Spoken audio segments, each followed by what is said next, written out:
What is up, guys? Welcome back. In today's video, this is going to be a very informational video on how to beat like some of the top ranked players in the world. So if you're struggling, if you didn't get to rank 10 or rank 9 last season and you feel like you can make some improvements as a player, as a Go Battle League player, as a PvPer, you're going to want to watch this video because I'm going to break down some high level strategies that you can implement to win a lot more matches. So before we start, pronunciation of the day, we're going to go with Pachirisu.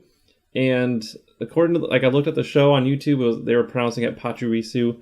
The book has it as Pachirisu, but I don't think that's how you pronounce it. The show, I kind of go all based off the show. So Pachirisu, which I'm sure a lot of you probably could guess anyways. But anyways, okay, so before we start, I'm going to talk about some of the strategies that we're going to be going over in today's video. So one of them is going to be anticipating a certain play that your opponent is going to make. Another strategy is, of course, sack swapping, or just like swapping in a Pokemon right before they throw a charge move, which we've talked about in the past, but it has to do with like learning the counts. Another strategy is letting your own HP go down on purpose so that your opponent, cannot farm you for energy. Also, just studying in individual matchups. You don't have to know like every single one, but let's say, for example, in Great League, Azumarill is like one of the most popular, if not the most popular Pokemon. And let's say someone on your team is Sableye. That'll be the example we use in today's video. Just studying that matchup, Sableye versus Azumarill. How do you beat it? Can you beat it? If you land, a certain move, will you be able to beat it then? Or like, will you have to expend shields? Like, just studying that one matchup so that you know how to handle it when you run into it. That's a very crucial one. And then finally, just creating a plan to beat a specific team. A lot of times you're going to run into the same type of team, multiple different times. So having a plan and a strategy to beat that team, and recording your battles definitely helps with that. But, making a plan to beat that team is going to be super helpful in helping you win, obviously. So you're going to see that in today's video. So let's just get started. Alright, so our first opponent is, these are all going to be rank 10 opponents, so these are, after I hit rank 10, these are all the people that I played. And this one has to do with anticipating a play. So you're going to see here, this Mew has the Shadow Claw, and it also, a lot of people run Wild Charge on this Mew. So that's one of the moves I was expecting it to have, which is why you're going to see me shield here, but I actually get baited. So that's okay. I'm still expecting them to have Wild Charge, so a lot of people, what they'll do is they'll throw 2 Wild Charges back to back. So I'm anticipating that play to be made right now. So what I'm going to do is I'm going to shield this one and then switch out to tank the second Wild Charge. And there you go, and now you can see that my opponent is now going to waste all of that energy doing very little damage. And so that plan was executed perfectly, and now I have my Tropius still in the back with plenty of health, and that Mew has no more energy, and so we put ourselves in a good spot. Granted, we did give up switch advantage, but it is good having the Tropius fully healthy and having that Mew with the no energy. That's gonna put us in a pretty good situation. So the Mew's gonna come back, and we farm it down, and then Bastiodon will come in. And we're going to have an easy time just going with the Earthquake here. And that's going to get the last shield. And then I can come in with Sableye, because I don't want it to farm me up. And I don't want it to hit me with... I didn't want it to farm me up. So I switch right away. And I'm just going to go straight Foul Play. And this, between all the Pokemon that I have left, we should be able to finish off this Bastiodon no problem. So we're going to go with one more Foul Play right before we faint. And this will chunk it down a little bit more. And then I'm going to come in with, I believe I come in with Stunfisk because I don't want it to hit my Tropius with a Stone Edge. So we actually are able to get to a charge move, and that ground is, I believe, double super effective against the Bastiodon, so we win that game. Alright, so this next match here, we're going to be illustrating just like the sack swap. Everyone calls it a sack swap, but it's not always sacrificing a Pokemon to it faints. It's just often people use it to just like switching in a Pokemon to soak up the charge move from another Pokemon. So you're going to see that here. And so for Azumarill, for example, it takes 5 bubbles to get to an Ice Beam And as a Tropius, I need to be very cautious about that because I don't want to get hit with an Ice Beam. It'll almost one-hit KO a Tropius. So by knowing that count and just being able to like kind of keep a count in your head, especially when the Pokemon, like when the match just starts, it's a lot easier to do that. Or when they just throw a charge move, you can kind of do that. But here you're going to see my Tropius, because Bubble and Air Slash are the same duration of turns, I know that when I get to my Leaf Blade, the Azu will have one more Bubble to get to its charge move. So I do one more Air Slash, then I switch out, and I'm able to tank the charge move with my Stunfisk. So by knowing that count, you're able to make those plays and avoid getting damaged, and you're going to win a lot more matches that way. So yeah, so that's what I wanted to show you in this match. And so the Sableye is going to try to throw a charge move. I'm going to shield it because I'm just keep storing up energy. And then I think their Azu comes in, but I'm able to actually farm it down with just avoiding an Ice Beam. So that was really, really close. I think that was like 4 bubbles there. So that was really close. And then the Skarmory is going to have to deal with the Stunfisk that has a ton of energy. And yeah, so that's going to be good games pretty much. I think we should be able to, if it's a Sky Attack, we should be able to tank it. I'm trying to remember what happened here. Oh no, so we just go down. But my Tropius has plenty of health, and also knowing this matchup, I learned that a Sky Attack will not KO me. So I knew I had time to get to the Aerial Ace, even though Leaf Blade may have been enough to KO. I think it would have, but I knew I had time to get to the Aerial Ace. So knowing that matchup as well helped me. Okay, the third game I want to show you. So this was actually a 4-in-1 set that I went. So yeah, now it's full, of course. Okay, so this next game is a situation where I lose the lead again. So I quickly switch into my Sableye. And then here is the Sableye versus Azumarill matchup. So this matchup I studied, and I learned that if I can land a return, I can burn both my shields and win this matchup because it won't have enough time to get to more charge moves to knock out my Sableye. So once I landed that return, I'm like, okay, now I know what to do from here. I'm going to shield, throw a Foul Play, and if I'm lucky, I'll get a shield.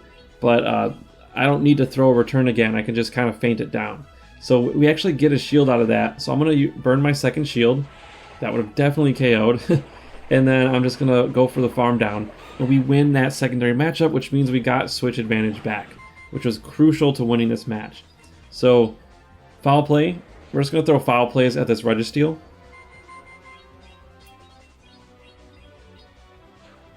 And then, yeah, it's just going to be kind of straightforward. There's really nothing. You don't want to throw return against this, and you're going to just have to tank with no shields, whatever it throws.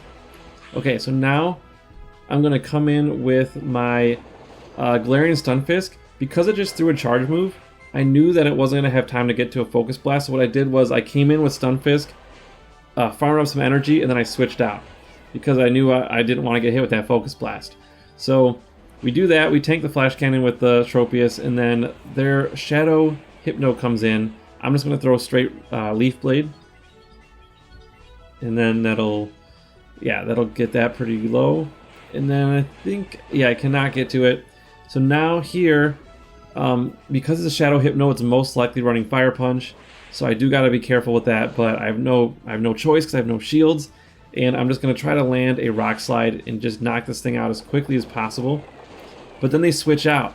And so I was kind of anticipating that, so I kept doing Mud Shots, and they saw that I was waiting for that, and so they concede the match. And so kind of like putting yourself into your opponent's shoes, knowing that they have to do a sack swap to win, kind of being prepared for that will help you to avoid throwing that charge move at the wrong Pokemon. Okay, so this next match, we actually have a decent lead, and this is going to be match 5. So this is going to be the situation where you let your own HP go down. So this is the matchup right now. So you see this Wigglytuff.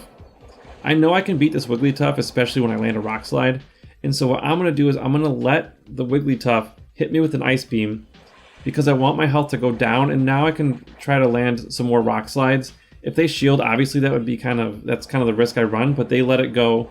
And now since I left my Stunfisk with low health, this Azumarill is not going to be able to farm me up for a lot of energy. And so I take the switch advantage, and I also don't give them the opportunity to build up energy, which puts me in control of the match. So now I got to shield this Ice Beam, but I know it's not going to have any more energy to do more. So I can just beat it with the Leaf Blades. Sorry, my voice is kind of scratchy right now. I don't know what's going on. But anyways, alright, so I'm going to get to the Leaf Blade. I know I can outpace it because it's only 4 air slashes for a Leaf Blade and it's 5 bubbles for an Ice Beam. And so I have enough health here. So now I'm going to anticipate them switching out. So notice how I'm pushing the screen. I'm not tapping the charge moves. I'm kind of waiting for them to switch because I know they're going to do that to avoid that Leaf Blade. And so by doing that, I keep my energy and I'm going to save it for later. So now I come back in with Sableye. This Shadow Ball will hurt because it's neutral, but I'm going to have enough energy. I'm going to have enough time to get to my foul play to almost knock out. Actually, no, I do knock out the Marowak. So now Azumarill knocks me out, but I have a Leaf Blade ready to go. And we're going to knock out this Azu right now and take this game as well. So by not frantically spamming the charge button, you kind of want to anticipate your opponent switching out because the good opponents will be counting your moves. And you have to be prepared for that. Okay, the final example I want to show, and then I have a bonus battle, which is a pretty good one. So the final battle I want to talk about is preparing just to beat a specific team. So in this example here, we're going to go with the Grass Hole team, the Bastiodon double Razor Leaf team, or the double Grass team. So basically, when you run into it enough times, you kind of realize it's like a popular team. Or if you see like other content creators talking about it, other streamers talking about it, it's a team that you want to be prepared for. And so I developed a plan with my team. And the way my plan works is I'm going to lose the lead if I run into the Bastiodon. So I'm going to switch out as quickly as possible into Sableye. And then I'm going to either try to win that secondary matchup, or I'm going to try to lose it but leave my opponent with like 25 to 30% health, then farm it up with Tropius, throw the Leaf Blades at the Bastiodon or whatever steel type they have, switch out again to draw out their other grass type, do the same thing, try to get all the shields, like try to burn their shields or maybe knock them out and keep my Stunfisk alive, or leave it with enough health to farm, and then basically win the match with just spamming Leaf Blade. So that's my plan, and you're going to see me execute it right now. Okay, so we're going to run into a Bastiodon, so I'm going to immediately switch out. And then they're going to switch out into their first Razor Leafer. So now I'm going to try to burn shields. Like, my goal is to burn shields. If it's possible to win this matchup, even better. But most likely not going to be able to because those Razor Leafs are super powerful. So right now this Tropius is at a really good farming range. So I'm going to let my Sableye go down. And now that the switch clock is still, not fresh yet, like it's not going to run out, I know I have plenty of time to just farm this up. Now because it is a Tropius, I know that it's going to be an Air Slash, so I have to shield this. And then I have a ton of energy now. I know Bastiodon's going to come back in, but I have 2 Leaf Blades ready to go. So I'm going to throw both of them, and then I'm going to switch out to draw out their next Razor Leafer. So this is like the plan that I've had in my head. I've practiced it before against other teams. So now, since it's a Shadow, I know that I can knock it out with 2 Rock Slides, so they're going to have to burn shields if they want to survive here. And so they burn their first shield. This part kind of surprised me. I expected them to shield again, but they ended up not shielding. And so I don't know if they were saving that shield for the Bastiodon, of course, I guess, but here I decide to let it go, but then the Acid Spray doesn't knock me out, so I actually end up surviving. And then by luck's chance, my opponent lost count of my quick moves, and so they burned their last shield thinking that was going to be an Earthquake. And now I'm in a pretty good situation where I have a shield, so they have no choice but to go straight quick moves. And that's going to give me a lot of time to just spam Leaf Blades. And it's going to be close, but we should be able to knock it out. So we're going to go Leaf Blade here. And then you can easily see that one more will do the trick. And if they throw a charge move, I have a shield.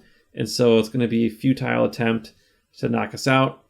And then we get to the Leaf Blade. And it's a close match, but again, when you lose the lead, you gotta fight your way back anyway. So having that plan, executed the plan, when you do it multiple times with practice, it just helps calm the nerves and it helps you to do it. Okay, final game is just going to be a bonus battle against this person. I believe was ranked 19 in the world at the end of the season. So really, really good battler. But we have a pretty good lead. Sableye can actually beat Skarmory in the lead. I'm pretty sure you might have to burn shields, of course, but you see those foul plays do a lot of damage. So this person knows that, of course. They switch out. Now, I don't want...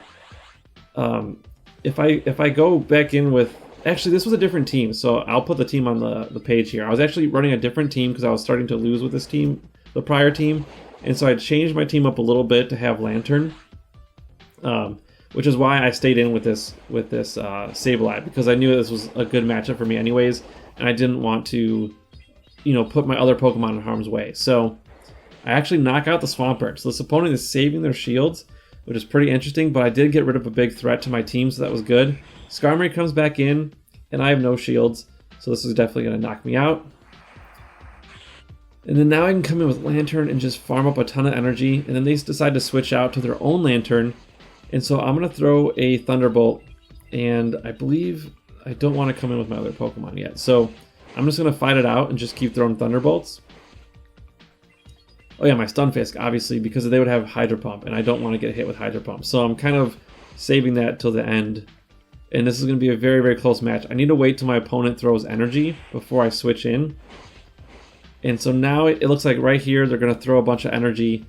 And now I'm safe, obviously, to come in with my Stunfisk. Although I had no choice. He knocked me out anyways. But I'm trying to get this shield.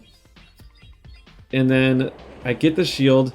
And now it's just a matter of farming. The ground does do super effective damage to this Lantern. But Hydro Pump's going to totally crush me. And so here I was waiting for the switch.